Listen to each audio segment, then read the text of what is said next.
welcome to Riftforge Studio. And today we've got a bit of a surprise video for everyone because this has just arrived in the post.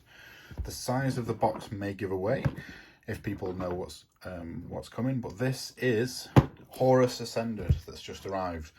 So what we're going to do is we're going to open him up, we're going to unbox him, we're going to have a look at all the bits, and we're going to see what's there. And of course, as you can see, I've not looked at this beforehand.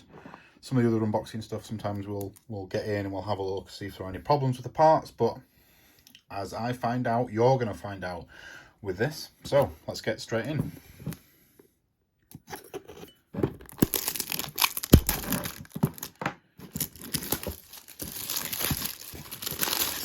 So as you can tell, the first thing that will stand out with this Horus Ascended, as well as this new sticker that appears on the bottom saying that it's not a toy, is that this is possibly, well, it's not possibly, this is definitely the largest of the Horus Heresy character boxes that I think I've seen of any of them. That's including Scoria, who, as anyone will know who's seen him or has had the model, is actually perhaps the largest of all the boxes, purely because of his gigantic base. And for context, this is another Horus Heresy character series base that I have lying around. You can see it's dusty. That's the scale difference. This is actually this is handy. That's Horus. This is the original Horus that I've got for the Thousand Sons of Horus, and that's the size difference. So straight away we're ready for a huge change in terms of what we've got inside this box. So I'll stop messing around. I know you're all thinking, shut up Rick, get on with it. Here we are. So our new little card there, looks like it's actually got some quite substantial build instructions. This is interesting actually because, oh dear, look at all of those parts for a Primarch. 43 numbered pieces. Okay, this is going to be more than I thought. That's actually quite nice though, because I think with some of the other parts, traditionally you can get problems that come with the molds because they've tried to perhaps include too much on one mold to save on all these pieces. This is very reminiscent of the Games Workshop side of things, where it's, you know, kind of all smaller parts to help with details. So I'm really hopeful for this. Looks to be fairly straightforward. Some issues, I think, you know, the talon looks like it's got an extra spike, some quite long ammo feeds, which I think are visually quite cool, but are probably going to be an issue for storage and carrying the guy around in terms of breakages. But, you know, I'm remaining open-minded about this. I think it'll be quite cool. So that's the instructions. All looks fairly straightforward, and you know, as most of you I'm sure will have seen at this point, it's a 50mm base within an 80mm base. Again, significantly larger than any of the other character series bases for the most part, or certainly the Primarch series anyway. So let's crack on. Get him all out here. So, oh, three of these boxes. So we'll start with the base, which is what this looks like. And actually, I'm reviewing this. Obviously, I'm opening the box and I'm having a look at it. I'm actually not using this base. I have no plans to use the base itself. I'll probably be building my own base as part of the rest of my army. Is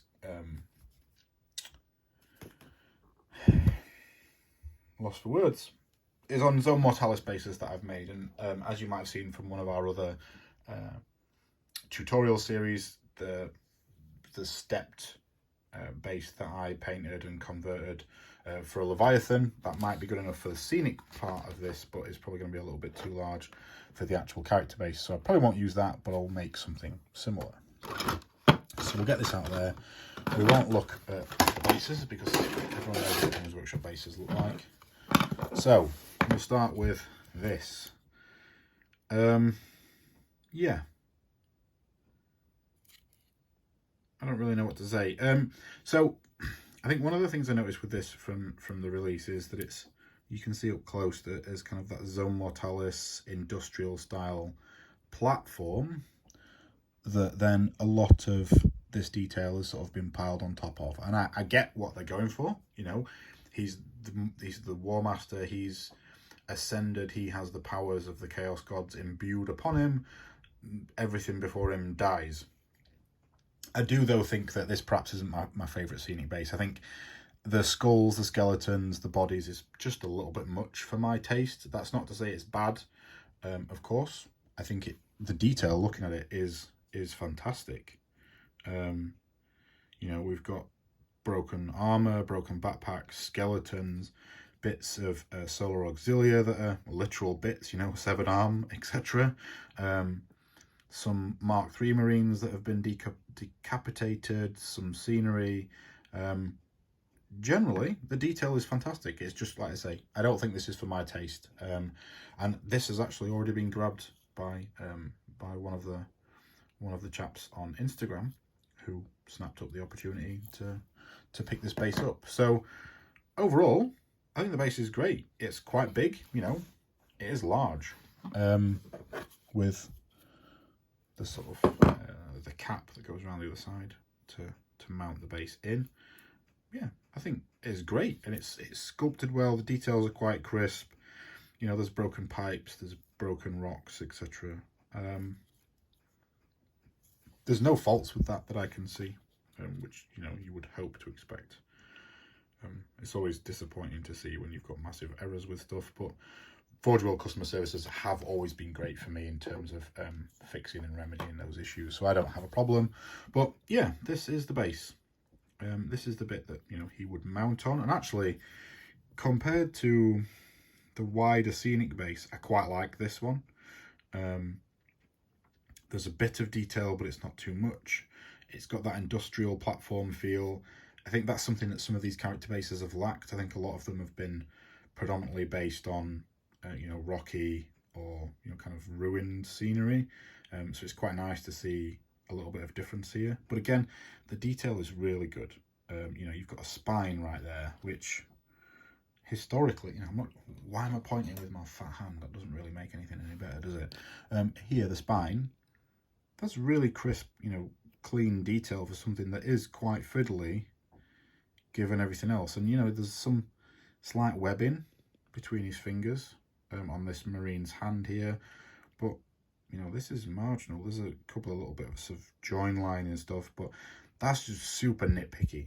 Like, that's not a problem. That's just part of the process. And with this sort of detail, you can completely understand. It's easy to clean up. It's easy to sort of deal with.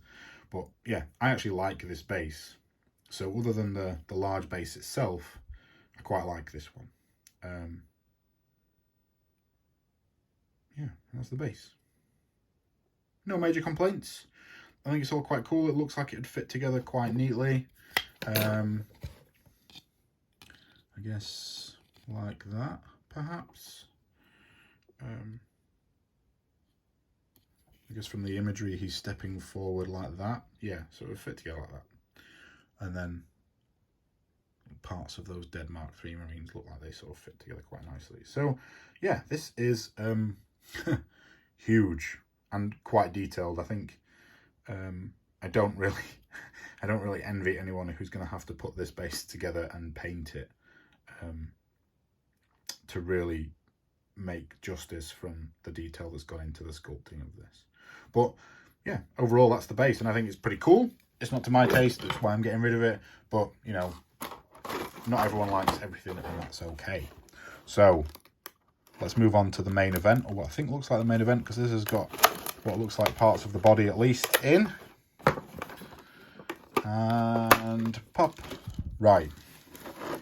So, as well as reviewing this, as you can imagine, and unboxing and having a look. Oh, there's part of the base there as well. That looks like a kind of supporting piece that just goes around one of the edges. Cool. Again, no problems. It looks like there's a sort of standard Zone Mortalis edging with a little bit of detailing in terms of the bolts, which I think is quite cool. But yeah, part of the base. So as I was saying, as well as unboxing and reviewing this, I am going to be looking for defects. That's not saying that I'm out to find problems, but this, when you're unboxing something fresh from forgeworld, it really is best to get ahead of any potential defects in case you do need to contact customer services for any reason. They are really good at dealing with stuff, I find, as long as the grievance is legitimate. You see some people trying to complain because of a little mold line. Like, that's what working with resin is like sometimes. But of course, with a display level piece like this that's probably not going to get used that much, we're going to want to make sure it's as perfect as we can get. So I'll have a look through for those sort of defects as we go as well. So the first piece, I'm just going to pick this because it's on top. This is what looks like the top of part of his cloak. We can see we've got a couple of little notches here on the spikes where it's come off the wider sprue, but overall the detail on this is really nice, and the fur here I think is, you know, if you can see a bit better, the fur's been done really well. I won't go in too much to previous gripes with fur sculpting, but yeah, this is done really well. It's layered nicely, the detailing is crisp, there's no problems that I can see. There's a couple of little anyone that's seen my forgeworld Warlord Titan unboxing will know that this is one of my pet peeves, and that's not to say it's something that I think forgeworld could not do or avoid, but this flash under the cables, I don't think I've found a model yet where cables like this don't have flash. It's not a problem, it's just that minor sort of very first world problem of, oh no, I have to get a knife and clip that little bit off. But yeah, just a personal thing. But other than that, this top piece looks really cool in terms of the detail. They haven't skipped any detail on this, which I think is really nice. You would expect that from Horus, of course, but that's where we are. So, the first top piece, good start. The second bit, ooh. So it looks like this has got a couple of spikes, a little bit of an iconography, a couple of accessories, but you'll notice that I'm going to have to go fishing around in the box for two bits that have come off there. Again, that's not a problem unless they're broken, but we'll have to keep an eye out for those and sort of see what we can find. But yeah, first two bits that have come off a sprue, or a resin gate, as some people might say, in the box. Here we've got ammo feeds for his wrist bolter. Again, I think they're quite cool. I think aesthetically, they're a good choice for the model. I think in transport and a few other bits, they might become quite tricky depending on how they fall on the model. I'll have to see. But that one looks fine. This one looks okay. There's some flash down here, as we can see. I don't think that's a problem. The recurring theme with me here is anyone that's watched any of my other forgeworld unboxing videos will probably know that it takes quite a bit for me to consider flash to be a problem on forgeworld stuff. So I don't think that'll be an issue at all. We'll just get them and move through that. Then a bit more of the accessories. Skull, Eye of Horus. I think I'm going to have a look at the model itself. Yeah, so looking at the picture, you can see these little bits between the spikes underneath the Eye of Horus there. As per the imagery, that's flash. These little bits there. So I'll just need to take a sharp knife, carve that out, make sure that's nice and smooth, being really careful because of course this is on the front of the model. It's going to be easily visible, you'll be able to see it a lot. So that might be the sort of thing that we look to do on some of our little bite-size working with forgeworld resin series, just to sort of show how easy it can be to fix those problems. Taking the rest of the foam out of here, and I'm finding one and yep, two. So I'm probably gonna have to be really careful here, but as you can see, they look to be the bits that have fallen off that resin gate. Again, one of the spikes for the top front of the model, and what looks like an old Lunar Wolf icon that's had a tooth added to it that looks like it will go, I guess, somewhere. I can't see immediately, but there they are. They're not broken. That's not a problem. So I'm going to put those quite carefully back in the plastic rather than putting them on the side like I have done with the rest of the big pieces, just to make sure I don't lose them. This is a piece that looks like a Solar Auxilia banner, a broken one. Now, for context, it took all of about 10 seconds for Luke, our builder in the studio, to tell me that if I bought this model, he wanted this. That's how I imagine this is going to be one of those pieces that is quite popular. It comes with the base. You know, it's separate to the base. I can't immediately see. I think it's there. There's a little, you can sort of see, there's a little hole for that there near the dead Solar Auxilia guy. I think that's gonna slot in there, and that's how that'll sort of sit on the base. You wouldn't notice it if it's not present, but unfortunately the deal with the base going to someone on Instagram is going to mean that this this piece isn't available, which will probably be reflected in the price. But yeah, vultures everywhere. So I'll put those pieces back in this side before I move on to the rest. Now, this looks like we're getting on to Horus himself. Now, even just looking at the pieces of him in this box, this guy is large. Now, I know we knew that was going to be the case, but this guy is quite large. I don't have my, annoyingly, I think my other Horus is downstairs somewhere, but yeah, this guy's huge. Look at that torso. That's massive. And there's no real context here apart from an Abaddon that I have next to me for scale. But look at that size comparison. The other Primarchs are large, but this guy is something else. Yeah, so that's the torso. I really like the detail on this. You know, it's not too over the top in itself. I think when it gets added into the rest of the bits, you know, there's the moon there, the reference to lunar wolves. There's a little bit of detailing and the ports in the shroud, the head section. There's just, yeah, the little studs. There's some real care and attention that has gone into sculpting this piece. Let's refocus. Again, a little bit of flash on the side bits, but that's not going to be a problem. Like, not even in the slightest. Interesting that this is just a flat sort of connection section for the torso. Normally there's like that ball and socket style joint, probably because this is intended to be posed in one quite specific way. And I'll be honest, I am going to build this as is supposed to be built.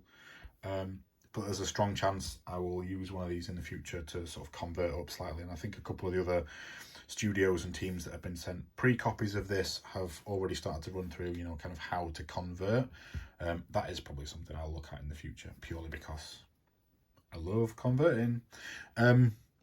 This looks like the shoulder piece, as you can see. There's a little bit more of the fur there that will connect into this part, like that, by the looks of it. Oh, completely off screen, that helps. The shoulder part that will tie in there. And again, you know, like the other piece, this looks quite cool. The detail is being done quite nicely. There's some cool little details, you know, chthonic runes engraved on skulls, a jawless, decrepit head, a head that's had a Eye of Horus bolted to it. Yeah, I just think this is quite cool, and it's quite indicative of Horus later on, where, you know, it is very much into that chaos incarnate rather than just a bit of a bad dude who doesn't like his dad. Put that back. Look at the legs together at first. Again, someone has not been skipping leg day. These are large, although I mean there's a little bit of disproportion on the bottom there, but that could just be because they've been up armored in in a little way. You can sort of see the pistons in there. But this is, I mean, even compared to the other Horus model, this is really nice. This is really good.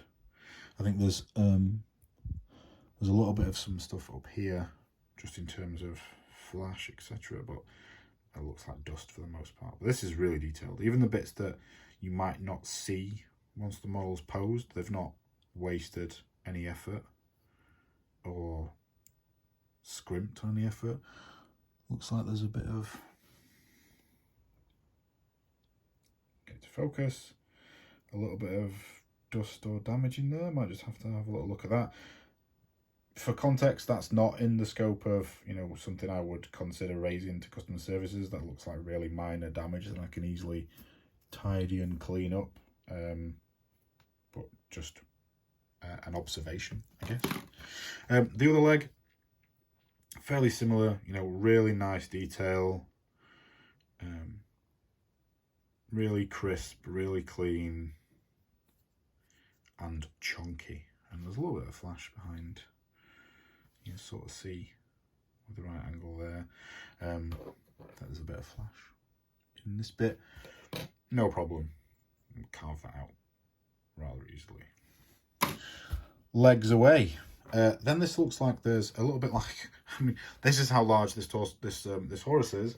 Rather than a torso and legs, they've gone for the dreadnought approach, and they've given him a separate midsection.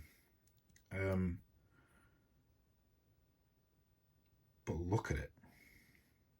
Look at it. I mean, that's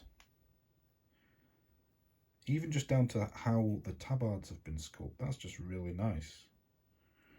And that's not just me saying nice things for the sake of saying nice things. Anyone who knows me knows that's not really the case. But I just think it's that attention to detail and the sculpting on those tabards, the creases, the damage, the heads around the midsection. You know, just the crisp, clean lines, the detail. It's just been really well done, I think. And this is a model I am super, super happy has turned out the way he's turned out. I think all the Primarchs, hopefully, get Ascended, you know, sort of Chaos versions, or the evil ones. But I just think this has been done really well. And do you know what? This shoulder pad, again, it looks really cool, really clean. But one of the things I do notice on this straight away is I'm kind of, with this sort of spiked edging, I'm getting kind of forgeworld corrupted Reaver Titan vibes. And I think that's really cool. You know, that's something that could have just been skipped. It could have not been done. But I just think it adds that little bit that you might not even really see on the model because of the fur everywhere. But I just think it's really, really cool.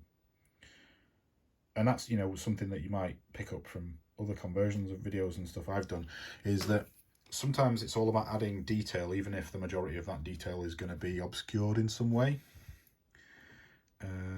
This one, on the other hand, looks like they have gone for the approach of, you know, this part is going to be covered, so they haven't bothered to waste time sculpting and making detail that just gets in the way. But one thing I will say, thank you Games Workshop Forgeworld, is for moulding these on. With the other older Primarchs, where these came in like 4 different pieces and you had to kind of guess how they went on the model. To thank you for avoiding that and just moulding them onto the piece, because that will save so much hassle. But yeah, this is nice. Nice crisp, clean lines, that little bit of chaos. It's not over the top. It's not, you know, a bit much. There's not detail for the sake of detail. I think there's detail that just, it makes a difference. If that, for example, if that under section there was smooth, it would still look decent, but I just don't think it would look as cool. You know, that's detail that's been added for the sake of it, not really because it needs it. So we'll get that bit away, and we'll start on the last box. And try not to slice my fingers off. It'd help if I could use a knife, really, wouldn't it? So the last bit. So there's a few bits here that immediately stand out, but I'm going to be honest, this is the thing that really grabs your attention. What? Wow. Look at that. That's huge. I mean, there are capes, and then there's this. This is bigger than a banner. Look at the size of that cape.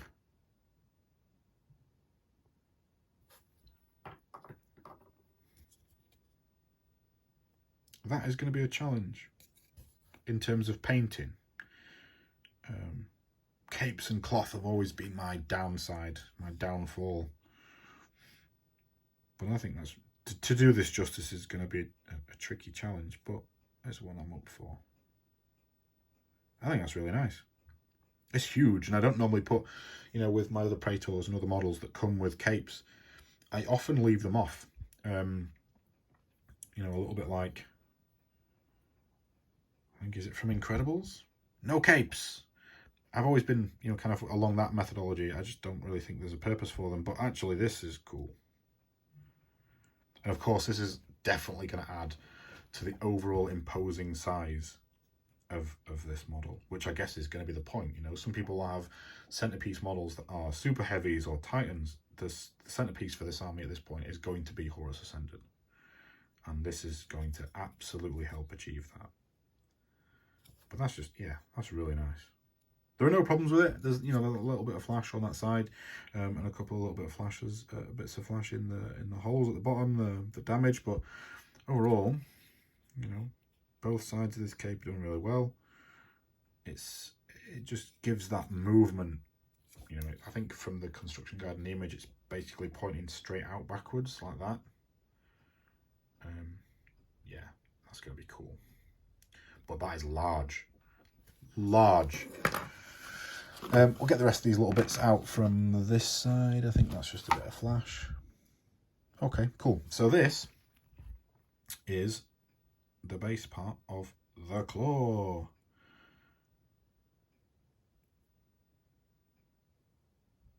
And I like that the claws aren't moulded on, because one of the big problems with the other Horus is, well, not a big problem, I guess personal gripe more than a problem, is that because the claws are moulded on, if there's an issue with how they've formed, or they need heating and rebending, or there's some flash, they're quite tricky in terms of how to fix, because they're all fixed together.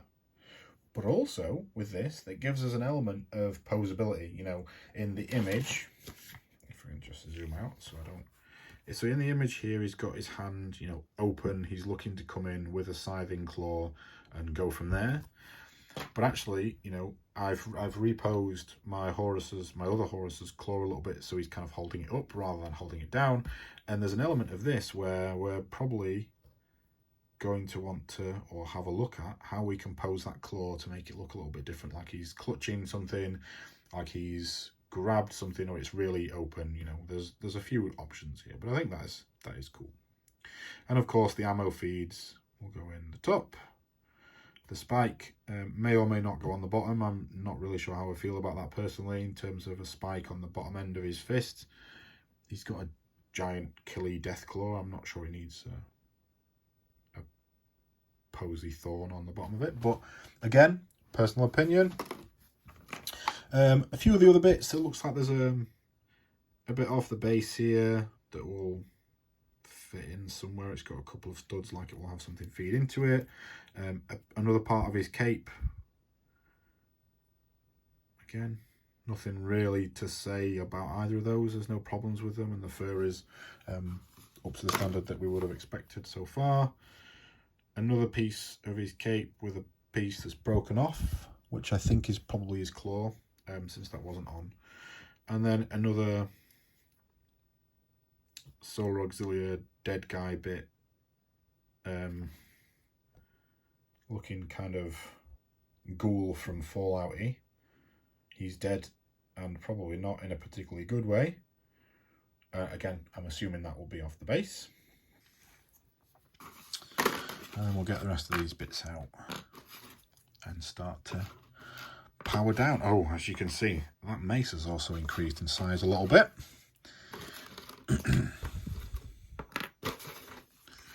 So, the last few bits, we'll go through in no particular order. The chain, which actually looking at it, I can't immediately see where that's from. I think this might be from round, yeah, it's from round the back on one of his shoulders, I believe, or across his back, in fact, potentially. But just a trophy rack on a chain. Fairly similar, fairly straightforward for someone you might expect that is leading the trader host. Traitor host, even. Trader. The head. So, I'll be completely honest here. I've seen artwork in the past of Horus with a pipe up his nose, like he's on a feeding tube, and I haven't always been the biggest fan. However, I mean, even right, that point aside, this is what I'm talking about. All that detail on the back of his head is going to be in the cowl. You're not going to see it. No one's going to see that. But it's there because it looks cool on the part just as it is without being smooth. And that's what I love. The detail on this head is fantastic. And the real challenge is going to be making sure not to flood all that detail with paint. But just look at the expression on that face. That's fantastic. I'm really, really happy with that. Yeah. Even down to the, the puckered skin around the scarring on the top of his head. Fantastic. Such an angry boy. And then, yeah, the wolf skull off his cloak. That'll be going up over his right hand shoulder. No problems. All looks fine. But that head. Yeah, that head is great. Cool. Another few little bits. I'm going to leave the mace for last just to tease you all a little bit. Some more accessory bits. A little saber because he's Horus. He wants a few more weapons. Why not? I might leave that off personally. We'll see how it looks on the model. I'm dropping bits everywhere. We'll see how it looks, but I'm probably going to leave that off. Unless there's an obvious massive gap that it fills, covers. A little bit more of a, another arm off his cape, and then a piece of... so that's an upper part of his left arm that'll be holding part of the mace. Interestingly, oh yeah, the bottom part is attached to the mace shaft itself, so I was panicking thinking I was missing a piece then, but nope, that's all good to go. And then the claw.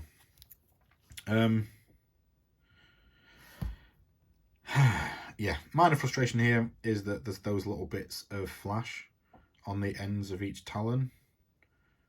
It should be easy enough to clean up if you've got a freshly sharp, brand new scalpel blade and you're really careful. This could, in a lot of cases, I think, lead to problems with the claw. I think some people will potentially, and I've done it in the past, this is, not having a go at anyone or saying anyone's not doing things properly, but I've done it in the past where you've tried to clip these bits off and actually you've just taken the end of the bit off, and it's affected how it looks. I don't think it's a huge issue, but it will take a little bit of care and precision with a brand new scalpel blade, I think. But aside from that, I think these claw bits have been done really well. Look, they've even got little wolf skulls on the knuckles of each one. I mean, it's a really cool detail, and props to whoever said in the process of, let's put these little details here because people might notice. And I think, yeah, I think the claws have been done really well. I think they look more detailed than the ones on the original Horus. And that's not to say they're bad, but I think these just look a little bit better. They look a little bit upskilled, as it were, in terms of what you would expect from Horus to Horus Ascended. But yeah, there's no problems with them, apart from the tips. Yeah, that's a frustration. I'll get over that, I'm sure, but we'll have to see. And then, the last bit of this whole unboxing. And you're nearly up towards 40 minutes of me drone on about a new model. Okay, so there are a few little bits of flash. In fact, I think some of that might actually just be debris, however you want to say it. I'm just going to try and brush some of that off to see what's there. Yeah, some of that's actually, some's come off, some's stuck on. So let's have a look. A little bit of cleanup needed on this mace. Nothing groundbreaking in terms of stuff that I might be unhappy with. There's a little bit of tidying up around that top. That's frustrating because that's just going to take quite a lot of focus to make sure I don't bodge any of the model up, given that this is a large focal point of the whole model. But overall, it looks quite cool. You know, spiked knuckles, clawed thumb, banding on the forearm, detail on the forearm greave, consistent with the rest of the model. I think this looks cool, and it's huge. It's absolutely huge. Stick the mace head on top. We have 40k, 30k Sauron. This is awesome. A little bit of damage, a little bit of flash, but look at that. That's huge. That's what she said, Michael Scott. Yeah, I think this is fantastic. It's definitely upskilled and upsized from the other version. This is going to make other Horus... I mean, there's a strong chance I'll end up just using this as regular Horus, because I think the model is going to be a hell of a lot more imposing and just stand out on the battlefield. But this is really cool. So, that's Horus Ascending unboxed, not uncensored. Some of you might have hoped. This is everything that comes in the Horus Ascending box. Yeah, so reviewing this, realistically, it's pretty much what I expected, to be fair. It's really detailed. The base is fantastic. They've not, forgeworld haven't skimped on any of the details, which I think is quite easy to do. Not that forgeworld has or does it on purpose, or Games Workshop or anyone like that, but I think sometimes, even building models myself, I'll say, well, this bit's not going to be seen, so actually I don't need to worry about detail on that. I can just smooth it off or hollow it out, whatever. That doesn't really appear to be how things have gone with this one. I think they've lived up to the hype with Horus Ascended. I really do, and that's not not saying it for the sake of saying it. I think this is a really nice model, and I think this is going to fit right into a lot of armies. It's going to be really cool to see it on the tabletop, leading an army of Sons of Horus. And of course, my army of Sons of Horus is late Heresy, so Horus Ascended is a perfect choice, perfect addition. And yeah, no problems whatsoever. I think this is a really cool model. And I think just to note at the end, I think a few people have said this online as well, but this is, saying something is cheap when you're talking about a luxury hobby is all quite relative and first world. But he's a lot cheaper than I thought he was going to be. I definitely thought Horus Ascended, given the size, the scale, the parts, as you can see, I thought this guy was going to be over 100 quid. I really did. So I'm pleasantly surprised in that sense. But overall, I can't pick fault with this. I really can't. I think this is a really cool model. I cannot wait to get him built. But I am going to have to slow down and make sure I don't build it and then think, I wish I'd have left that part separate for painting. But other than that, yeah, this has been Riftforge Studio unboxing the brand new Horus Ascended that's landed an hour ago in my possession and now is out there for you to all have a look at. If you've got any questions or you want to clarify any part or just have a chat, leave a comment, like the video, subscribe to the channel and keep in touch. Thanks guys, this has been Rick for Riftforge Studio.